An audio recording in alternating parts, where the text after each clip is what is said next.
Okay, board members, we are coming back to our meeting that originated on January 11th, and this is a continuation of that meeting, and we're going to receive an update. I do have an opportunity on the agenda for public comments. If there's anyone in the public who wishes to speak to the board regarding the board's agenda item 59, rescue and recovery operation at La Conchita landslide site. I have no cards presented, so I will move to the CEO to give us an update, and any staff members present who are called upon to do so. Okay, Madam Chair, members of the board, a bit of good news. The sheriff and the fire chief were able to announce this morning that they have all of the high probability missing at the site have been identified, located, and the bit of bad news is that the tow or the flow of the mud has moved, and that since all known victims of the disaster have been recovered at this point, there was a press conference today, I think around noon, up at La Conchita, where the fire chief declared that the rescue phase of the operation is now over. Unless we get some information in the next say 24 hours that would suggest that there's still some recovery effort that we need to go into as far as identified people missing. We will then be moving into another phase where the Public Works and the other agencies will start working on what to do with the aftermath, the debris and the problems up there. There is going to be a meeting tomorrow at 10 o'clock that the sheriff and I guess the sheriff is going to be the principal speaker, but the fire chief and all of us will be down there with the Red Cross to talk with those that are being sheltered about some sort of orderly plan for any reintroduction of the residents to the area, and for the reclaiming of property in the areas that have been red tagged. This afternoon, in fact, it may have already started to occur. I don't know, Tom, have they already gone to La Conchita to start the line of delineation on the red tagged buildings? The geologist, the building and safety official, and the fire department are marking where that line is. They will tape that off, and then the fire department will see that a security fence is installed to control that area, and then we will coordinate with the owners of those, or the occupants of those residencies, to get their property out, because it's not safe to go inside, so it's going to have to be very carefully done, but they will handle that part of it.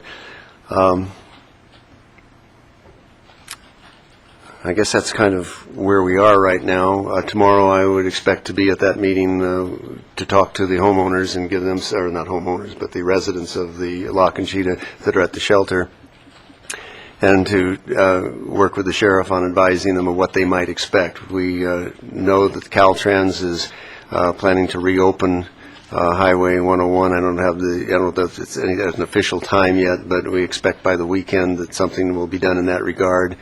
And that there will have to be some decisions made on reentry tomorrow and Friday, and that we would expect that the people that have been red tagged will be starting to reclaim their property from those condemned buildings, and then we'll have to figure out the process for reentry to the degree that that occurs. So that's kind of just sort of a very brief overview at this point. My office is working with county councils, preparing notices to reiterate what has been said before and to maybe amplify on it, that this is a hazardous zone, that it's not something that we recommend people move back and dwell beneath, particularly during this recent event in the rainy season, because while we can't say that it's magnified the danger, it's sort of like weatherman predicting 100% chance of rain, even though it isn't raining yet. We know that it's there's some more problems up there. We can't tell you when, whether it would be in the next few weeks, next few years, next decade, but it's still there. And so those who are contemplating going back, they make, some of you read in the paper, there are those who say we won't leave and we are returning. So there are some legal questions yet to be decided, but there are certainly a number of people in the shelters who their intent or wish is to return to their homes, and where we go from there is yet to be determined. That's the sort of the short-term issue. The long-term issue, you know, people in the news are asking, and some of the people in the community, is what is to be done up there. And, you know, this is not meant to be flippant, but, you know, when someone said to me last night from the news media, why do people live in a place like this? And I said, you know, my relatives in Oregon wonder why people live in Los Angeles and the Ojai Valley, because of the natural hazards that we subject ourselves to. There's a big difference between one that might happen someday and one that has happened and has happened recently and is expected to happen again. So it's what I talked to you yesterday about, risk and responsibility. Who takes the risk, and who has what responsibility? We in the government, you know, certainly have a responsibility morally, if no other way, to always advise our citizens as to what, you know, they may be exposed to. We have attempted to do that, but the particular situation at La Conchita, just by nature, does not lend itself to any kind of really advanced warning that would be of any value to anybody. And you can watch it on television if you want to see what happens with no advance notice to anybody, and no real way for us to get that advance notice. So it's sort of, you know, if this occurs, for those who wish to go back, they're going to be doing so at their own risk, and we will be doing it in an orderly fashion over time based upon what we hear from the building and safety departments, from our public safety offices, and from the Public Works Department. So I can babble on, but I think I'll shut up and answer questions if you have any.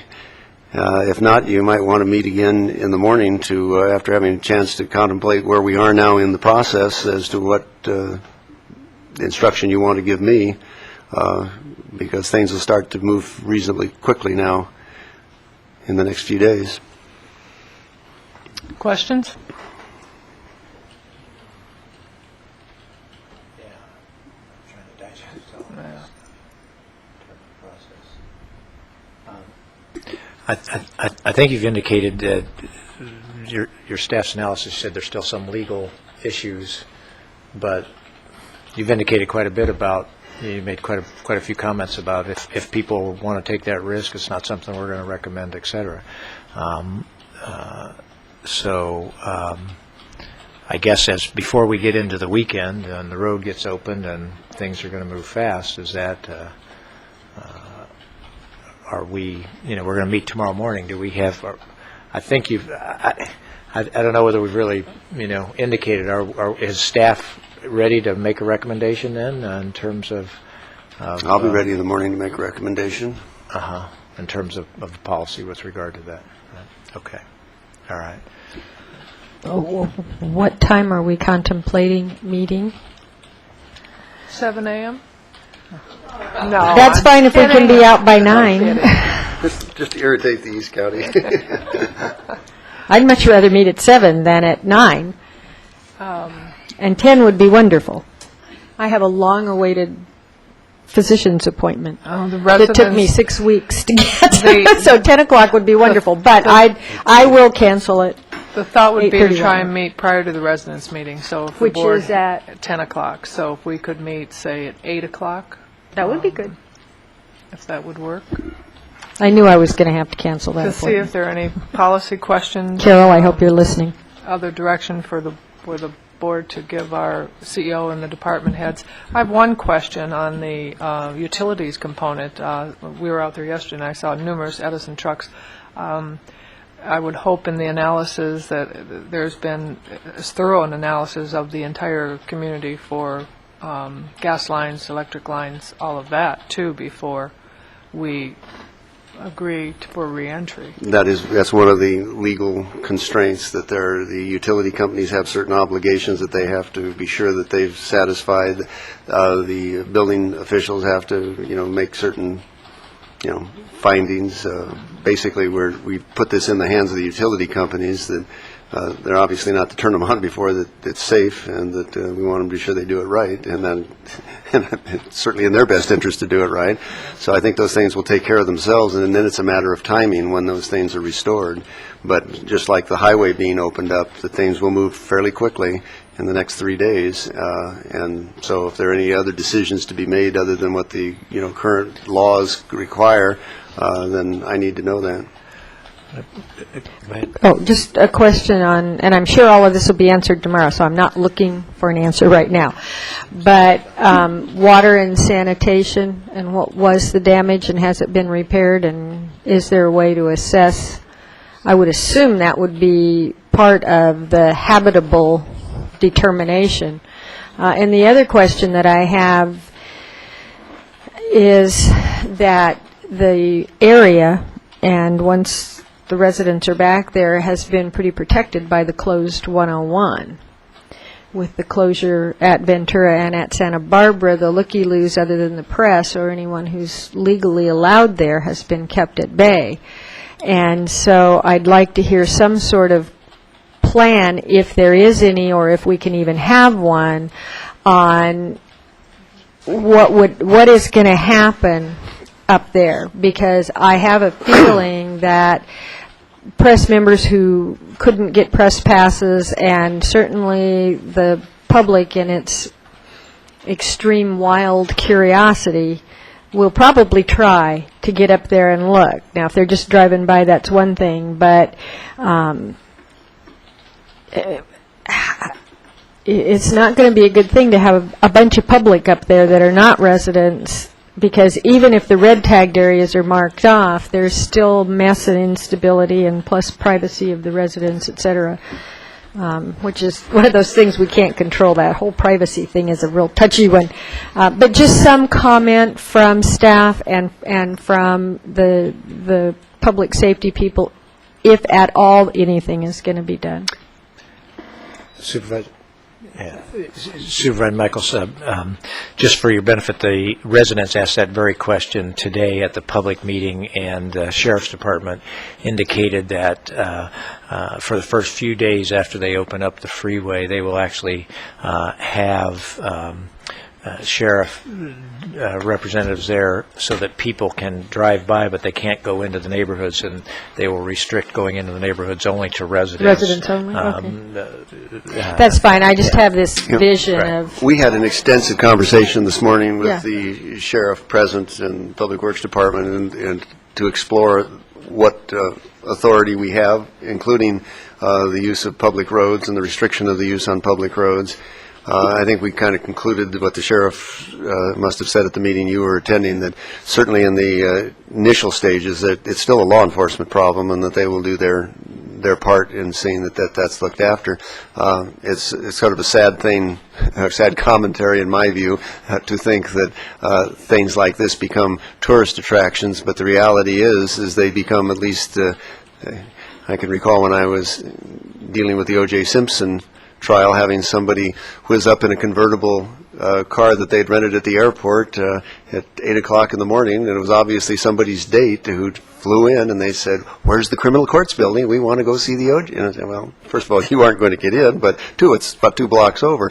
People come from all over in these kinds of things, and it is going to be a problem both for the residents and for law enforcement, but it's one that we're taking into consideration and we will cope with. Can we get any kind of cooperation from CHP? I mean, I know it's a state highway, but there could be traffic jam. I've lived through this with several incidences that have happened, and it's just human nature, so we need to be prepared. Yeah, I have not had a conversation with Highway Patrol or with the sheriff about the Highway Patrol, but one of the assumptions I'm making, always a dangerous thing, but that because of the nature of that particular stretch of road and the fact that it is a state highway, that it is in the Highway Patrol's best interest to be working very closely with the Sheriff's Department and being aware of that, because even without these kinds of problems, as you'll recall, a few weeks back, and as long as I can remember, I shouldn't say as long as I can remember, but for the past couple of years, that every morning you're SIG alert. That is one of the locations where we always hear traffic is tied up or there's been an accident. So it's always a concern to them, and certainly looky-loos, as you term them, don't make that better. And so I'm sure law enforcement will be working on that, and we will also cooperate through Public Works to do whatever we can do that's reasonable to help the homeowners and restrict the access.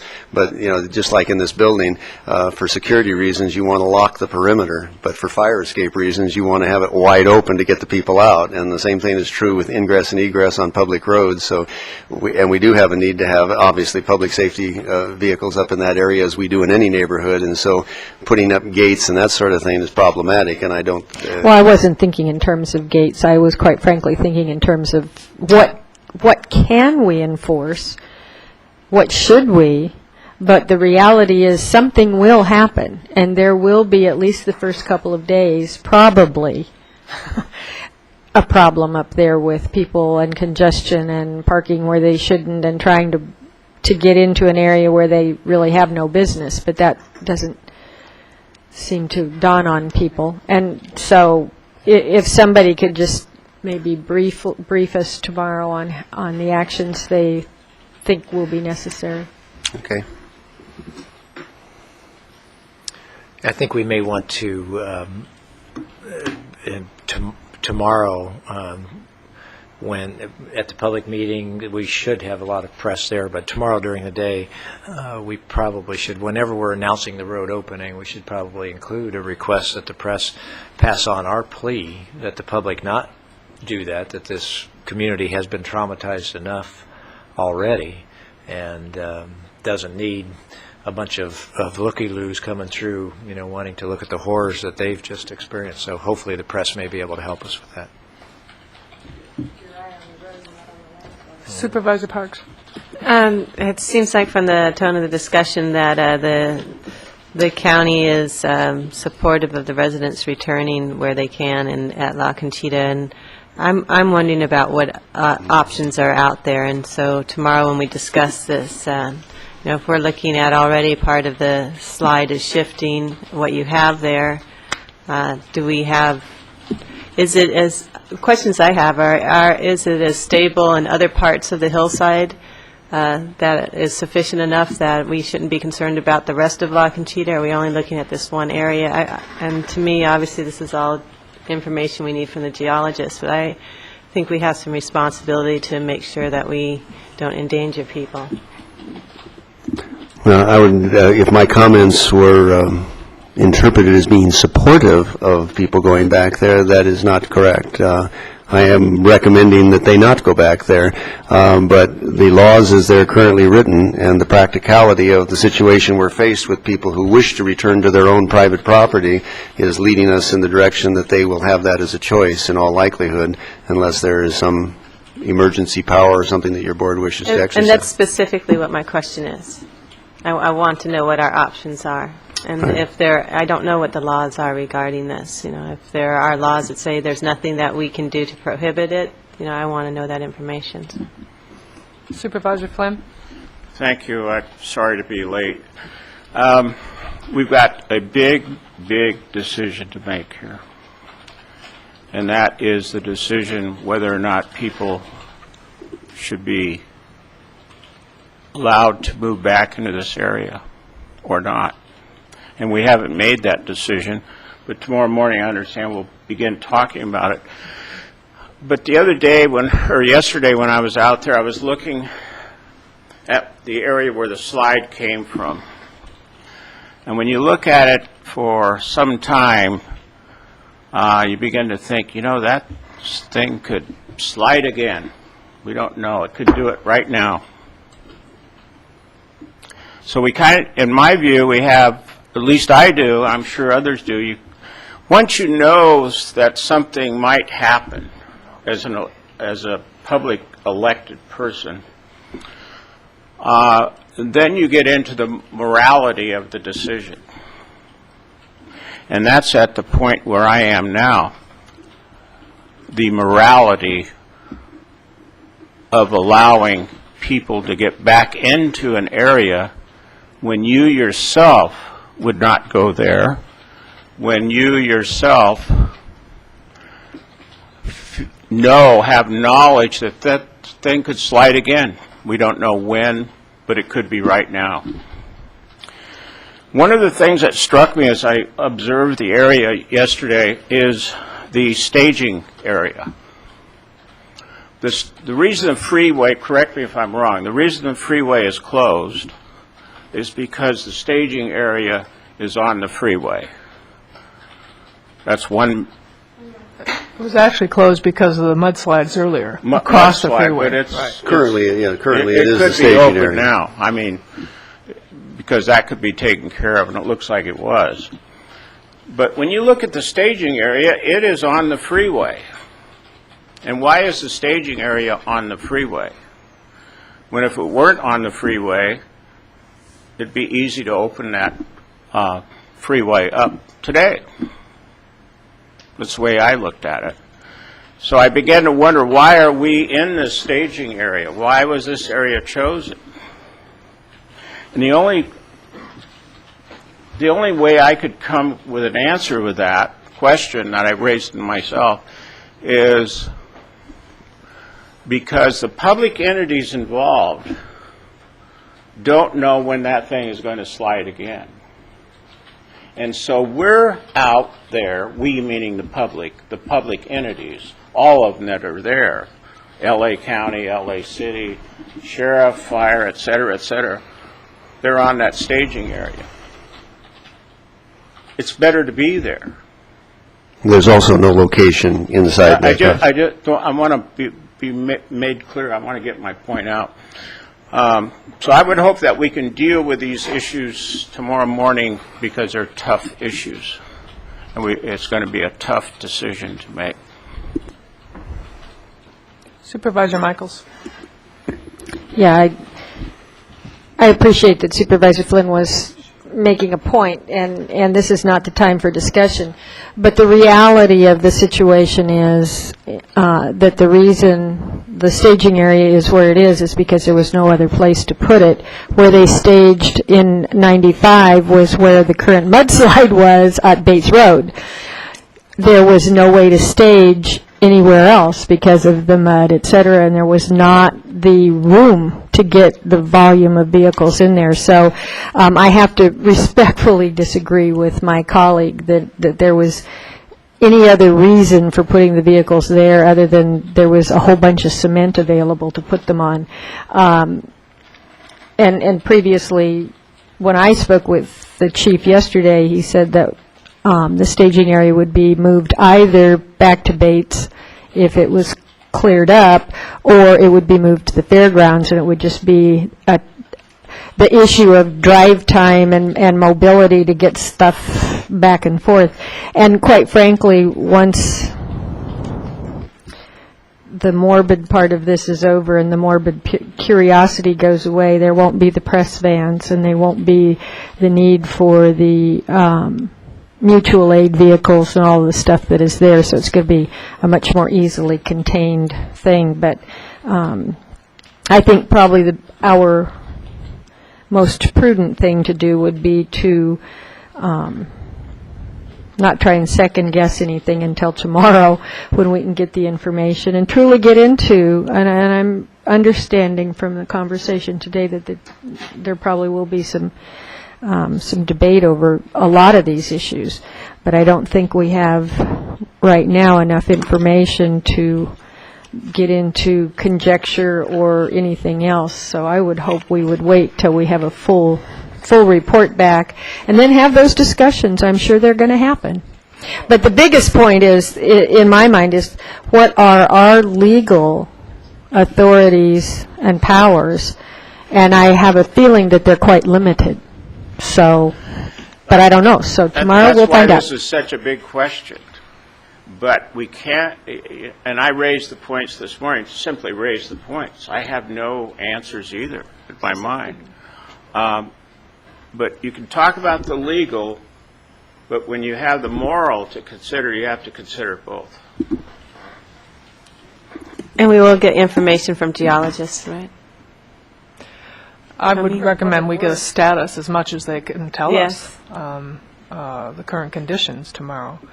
And, you know, I hear what you're saying, Supervisor Flynn, and I would say for the last 9 years, there probably has been an interest of some that there is this dilemma between the moral issues, the property rights issues, the legal issues.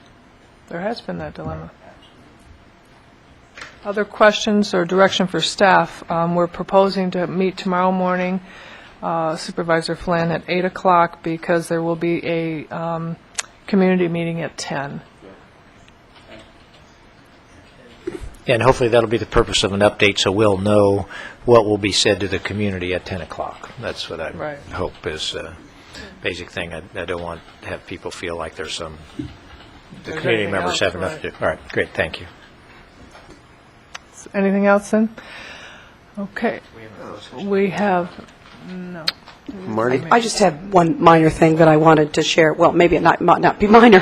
The federal government is sending out some representatives to the area for tomorrow morning. So this might be the first phase of the federal government trying to assist us. Do you know what time with we the expect? declaration. I don't have the exact time, but I'll get back with your board members about that. We Okay. just got a call in from the HUD department letting us know that some representatives would be out here. Okay. Other questions or direction at this time? Then we will continue this meeting to 8 a.m. tomorrow morning.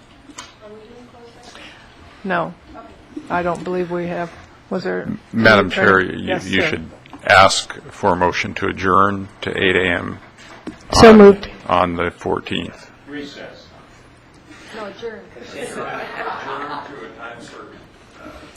There's a motion and a second to adjourn to a time certain of 8 a.m. tomorrow morning, what is the date? The 14th of January. I have several, so it's okay. And we'll see you then. Thank you.